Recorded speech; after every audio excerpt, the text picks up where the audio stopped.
नमस्कार दोस्तों, बात करने वाले हैं इरेडा स्टॉक के बारे में कि आगे स्टॉक में क्या हो सकता है, क्या कल तेजी आएगी, आने वाले 1 या 2 वीक में ये स्टॉक कहां जाता हुआ दिखाई देगा। क्योंकि जिस हिसाब की रैली कर रहा है, जिस हिसाब की वनडे चार्ट में यहां पर मैं देख पा रहा हूं, बहुत अच्छी रैली की है इस स्टॉक ने और आगे भी अच्छी रैली कर सकता है क्योंकि सारी चीजें इस स्टॉक के फेवर में हैं। देखिए, रिन्यूएबल एनर्जी से जुड़ा हुआ स्टॉक है, बहुत ही अच्छा स्टॉक है। यहां पर आपको बता दूं कुछ इंपॉर्टेंट लेवल के बारे में अपन बात करने वाले हैं कि इस स्टॉक के अंदर इंपॉर्टेंट लेवल कहां रह सकते हैं, किस लेवल से यहां पर जो है इंपॉर्टेंट रेजिस्टेंस यहां पर ये स्टॉक फेस कर सकता है। क्योंकि लगातार बाइंग आ रही है, आप देख सकते हैं यहां पर 19 जून से इस स्टॉक में लगातार बाइंग आ रही है। यानी कि 19 जून से लगातार स्टॉक जो है 20 से 35% के आसपास ये स्टॉक रैली कर चुका है और अब जो है एक रिट्रेसमेंट यहां पर दिखाई दे रहा है। लेकिन जो जिन्होंने लॉन्ग टर्म के हिसाब से ले रखा है और जिन्होंने शॉर्ट टर्म के हिसाब से ले रखा है उसके बारे में भी बात करेंगे। साथ ही मैं आपको बता दूं आने वाले कुछ दिनों में स्टॉक अच्छी रैली भी कर सकता है।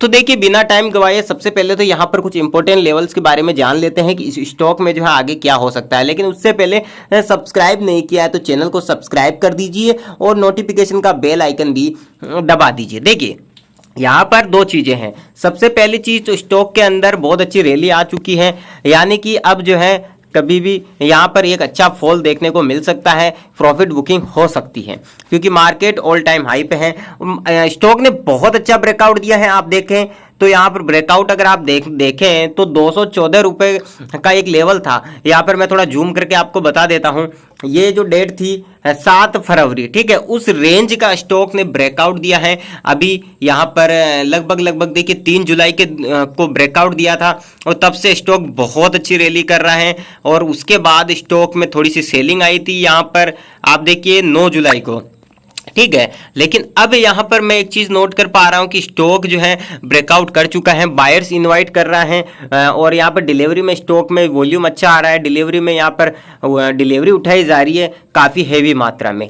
तो अब यहाँ पर क्योंकि देखिए एमएससीडी का भी क्रॉसओवर आप देख सकते हैं, बहुत ही अच्छी तरीके से एमएससीडी ने भी यहाँ पर 19 जून को क्रॉसओवर किया और मूविंग एवरेज के ऊपर कैंडल क्लोज हुई वनडे में और तब से बहुत अच्छी रैली यहाँ पर स्टॉक कर रहा है। और जब सेलिंग आई थी, देखिए यहाँ पर थोड़ा देख लीजिए एमएससीडी को भी, जब सेलिंग आई थी यहाँ पर 9 फरवरी को, ठीक है, यहाँ पर 9 फरवरी को देखिए तब स्टॉक जो है कम से कम यहाँ पर 20% की गिरावट दिखाई थी स्टॉक ने धीरे धीरे और दोबारा से यहाँ पर एमएससीडी में क्रॉसओवर आया था। आप देखिए क्रॉसओवर आप देख सकते हैं यहाँ पर 27 मार्च को, ठीक है, 27 मार्च को क्रॉसओवर आया। उसके बाद स्टॉक ने जो है ऑलमोस्ट 50% का रिटर्न यहाँ पर दिया है। अब आगे क्या होगा, क्या लेवल यहां पर इंपॉर्टेंट होगा। देखिए, सबसे पहली चीज स्टॉक 214 रुपए का यहां पर ब्रेकआउट कर चुका है जो कि इसकी पुरानी रेंज है। अब यहां पर स्टॉक जो है 260 रुपए का जो पहला रेजिस्टेंस क्रॉस करे, जैसे मान लीजिए ये स्टॉक 250 255 रुपए के ऊपर क्लोज होता है वन डे टाइम फ्रेम में, ग्रीन कैंडल, मजबूत ग्रीन कैंडल के साथ, अच्छी वॉल्यूम के साथ, तो स्टॉक जो है 270 रुपए जाता हुआ भी दिखेगा। अदरवाइज अगर मान लीजिए यहां पर इंडेक्स कल ही गिर जाती है, कल से ही गिरावट दिखाई देती है और यहां पर सस्टेन नहीं कर पाता है और इंपॉर्टेंट लेवल है, जी हाँ, 214 रुपए का बहुत इंपॉर्टेंट सपोर्ट भी है यहां पर 260 रुपए 55 रुपए का आप रेजिस्टेंस मान सकते हैं। लेकिन इंपॉर्टेंट सपोर्ट यहां 214 रुपए का, अगर ये टूटा तो ये स्टॉक जो है नीचे आ सकता है, कम से कम 180 रुपए 190 रुपए भी आ सकता है। तो ध्यान रखिएगा, स्टॉक के अंदर अभी फ्रेश एंट्री मैं आपको रिकमेंडेड नहीं करूंगा कि इसमें आप अभी फ्रेश एंट्री लें। खैर, एंट्री तो जब आप तभी लें जब आपकी खुद की स्टडी अच्छी हो, आपने खुद एनालिसिस किया हो। लेकिन एक चीज मैं आपको बता दे रहा हूं, स्टॉक के अंदर अच्छा मौका यहां पर कब बनेगा, अच्छा मौका बनेगा 214 रुपए से अगर ये नीचे आता है और पुरानी रेंज जैसे इसने यहां पर 2-3 महीने कंसोलिडेट किया था उस हिसाब से कंसोलिडेट करता है तो आप 220 रुपए के आसपास इसमें फर्स्ट बाइंग कर सकते हैं कम क्वांटिटी के साथ, ठीक है। हमेशा बाय ऑन डिप का सहारा लीजिए, बाय ऑन डिप के साथ जाइए। अब यहां पर स्टॉक जो है अगर ये डाउन नहीं आता है तो क्या एंट्री ली जा सकती है? बिल्कुल ली तो जा सकती है, लेकिन उसमें थोड़ा रिस्क रह सकता है क्योंकि ग्लोबली मार्केट अगर गिरता है, इंडेक्स फॉल करती है तो ये शेयर भी गिरेगा। लेकिन अगर फिर भी अगर हम मान लेते हैं, थोड़ा लेवल देखते हैं तो 255 रुपए का ब्रेकआउट करे और वन डे टाइम फ्रेम पे यहाँ पर ग्रीन कैंडल पॉजिटिव क्लोज हो तो यकीनन 265 रुपए 270 रुपए के लिए इस स्टॉक में जाया जा सकता है। अब यहाँ पर देखिए लॉन्ग टर्म की मैं बात कर लेता हूँ, रिन्यूएबल एनर्जी से स्टॉक जुड़ा हुआ है तो जाहिर सी बात है स्टॉक में किसी तरह की कमी नहीं नहीं है, बहुत अच्छा स्टॉक है, लेकिन उसके लिए ध्यान रखिएगा कि लॉन्ग टर्म पोर्टफोलियो का मतलब ये नहीं होता है कि एक ही दिन में 10% रिटर्न आ गया तो आप उसको बेच के निकल जाए, या फिर 10 से 15% 20% लॉस हो गया तो बेच के निकल जाए। देखिए, लॉन्ग टर्म पोर्टफोलियो अगर बनाए हैं, एक बार डिसाइड कर लीजिए अपने मन में कि एक बार पोर्टफोलियो में कोई शेयर घुस गया तो बिल्कुल अपने आप से वादा कर लीजिए कि आप बाहर नहीं निकलेंगे। अब यहाँ पर एक इंपॉर्टेंट रेजिस्टेंस है, उसके बारे में यहाँ पर थोड़ी बात कर लेते हैं। यहाँ पर रेजिस्टेंस कहाँ बन रहा है? देखिए, रेजिस्टेंस यहाँ पर बन रहा है 254 रुपए के आसपास, ठीक है, 255 254 मान लीजिए। जो यहाँ पर मैं थोड़ा इसका कलर आपको जो है थोड़ा चेंज कर देता हूँ। ये जो रेड लाइन आप देख रहे हैं, रेड लाइन देख पा रहे हैं, पिंक लाइन, ये इसका एक इंपॉर्टेंट रेजिस्टेंस है, ठीक है। पिछले 2 दिन से स्टॉक इसी रेंज में फंसा हुआ है। अगर पॉजिटिव क्लोजिंग देता है, क्योंकि एमएससीडी तो यहाँ पर अच्छा सिग्नल दे रहा है, बाइंग का वॉल्यूम भी बहुत अच्छी जनरेट हो रही है, पिछले 3-4 दिनों में आपने देखा होगा स्टॉक लगातार भाग रहा है। तो ऐसे में अगर 254 रुपए को क्रॉस कर जाता है ये इरेडा स्टॉक, तो डेफिनेटली यहाँ पर बहुत अच्छी बाइंग देखने को मिल सकती है। लेकिन ध्यान रखिएगा कि ग्रीन कैंडल क्लोज होने दें यहाँ पर 255 के ऊपर, उसके बाद ही आप जो है डिसाइड करें अपनी स्टडी करके। नीचे की तरफ अगर मैं देखूं यहाँ पर तो 214 रुपए के आसपास, 213 या 214 रुपए आप मान सकते हैं। सेकंड जो ब्लैक लाइन है, इसको आप एक बहुत इंपॉर्टेंट सपोर्ट नोट कर लीजिए, लिख लीजिए, क्योंकि ये सपोर्ट टूटा इस स्टॉक का तो स्टॉक सीधा नीचे आएगा कम से कम 180 रुपए के आसपास ही, ध्यान रखिएगा, ठीक है। अब लॉन्ग टर्म की बात कर लेते हैं। लॉन्ग टर्म अगर आपने ले लिया है तो देखिए, रिन्यूएबल एनर्जी है तो जाहिर सी बात है बहुत अच्छा स्टॉक है, फ्यूचर है, आगे आने वाले समय में इसको बहुत बड़े बड़े प्रोजेक्ट मिलने वाले हैं, तो डेफिनेटली ये कंपनी बहुत अच्छा करेगी इंडिया के अंदर और कमाल की यहाँ पर परफॉर्मेंस दिखा सकती है।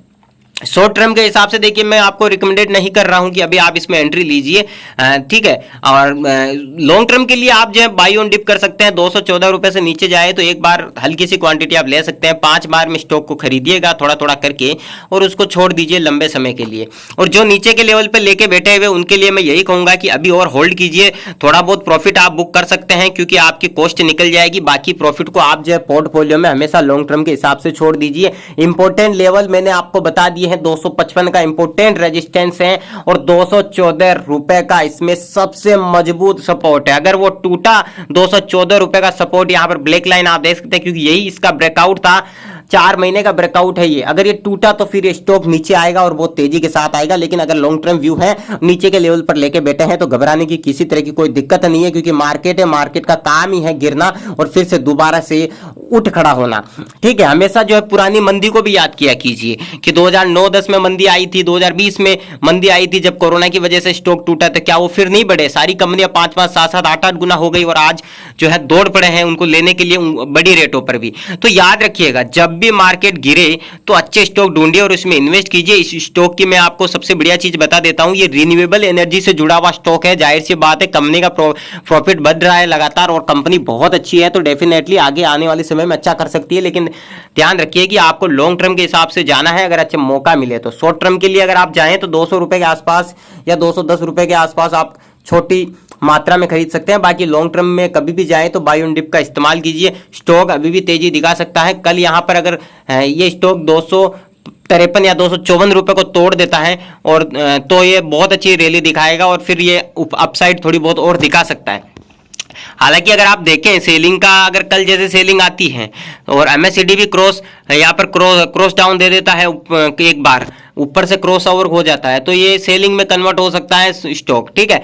अब यहां पर एक चीज नोट आप करिए कि ये स्टॉक जो है अभी तक इसने रिट्रेसमेंट नहीं किया है, ठीक है। मान लीजिए यहां पर मैं एंट्री ले लूं 260 रुपए पे और स्टॉक रिट्रेसमेंट करने के लिए 220 रुपए आ जाए, तो डेफिनेटली मुझे यहां पर लॉस भी होगा और प्लस 214 रुपए का एक इंपॉर्टेंट लेवल भी नजदीक आ जाएगा। तो ऐसी कंडीशन में आप ऐसी गलती ना करें, अभी इंतजार कीजिए, या तो आप मार्केट को गिरने दीजिए या फिर स्टॉक को जो है 255 रुपए के ऊपर पॉजिटिव क्लोजिंग देने दीजिए। उसके बाद अपनी खुद की स्टडी कीजिए, एनालिसिस कीजिए और तभी एंट्री लें, क्योंकि स्टॉक का चार्ट बहुत जबरदस्त बन रहा है। यहां पर लग रहा है कि स्टॉक अगले 1 वीक 2 वीक अच्छा परफॉर्मेंस करके दिखाएगा, क्योंकि जिस हिसाब का चार्ट बना, जिस हिसाब का सिनेरियो बना, उससे तो लग रहा है कि स्टॉक बहुत अच्छा करने वाला है आगे आने वाले समय में भी। और जिसके पास ये लॉन्ग टर्म होल्ड के लिए है, यकीन मानिए इस स्टॉक को रखिए आप लॉन्ग टर्म में, क्योंकि लॉन्ग टर्म में तो जो घिसी पिटी कंपनियां हैं वो भी चल जाती है, तो फिर तो ये तो अच्छा स्टॉक है, रिन्यूएबल एनर्जी से जुड़ा हुआ है, फ्यूचर है इंडिया के अंदर इस स्टॉक का। कभी भी घबराइए मत कि गिर गया है मार्केट तो अब अब क्या होगा, क्योंकि ये कोई इंट्राडे ट्रेडिंग नहीं है कि बैंक निफ्टी में आपने 1 मिनट टाइम फ्रेम लगा लिया और डर रहे हैं। ये लॉन्ग टर्म इन्वेस्टमेंट है। आप वन डे का चार्ट देखिए, इसमें कितना अच्छा चार्ट बन रहा है स्टॉक में। बस एक रिट्रेसमेंट हो जाता है यहाँ पर एक हल्का सा, तो मान लीजिए ये 214 रुपए के आसपास एक बार स्टॉक आ जाता है रिट्रेसमेंट करने, तो फिर कोई दिक्कत मैं मानता हूं कि नहीं होनी चाहिए थी। लेकिन स्टॉक ने रिट्रेसमेंट नहीं किया है एक बार, तो कहीं आप एंट्री ले लो और गिर जाए यहाँ से 5-10% और आप घबरा जाए, तो ऐसा काम नहीं करना। थोड़ा रुक जाइए, इसको थोड़ा नीचे आने दीजिए, 214 रुपए के आसपास आने दीजिए, तब आप जो हल्की फुल्की क्वांटिटी आप जो है इसमें थोड़ी बढ़ा सकते हैं। बाकी देखिए बहुत अच्छी कंपनी है, लॉन्ग टर्म के हिसाब से मैं इस कंपनी में काफी पसंद करता हूं। आप भी जो है इसकी स्टडी करिए और अच्छा लगे तो आप इसमें गिरावट के बाई ऑन डिप करिए गिरावट के समय।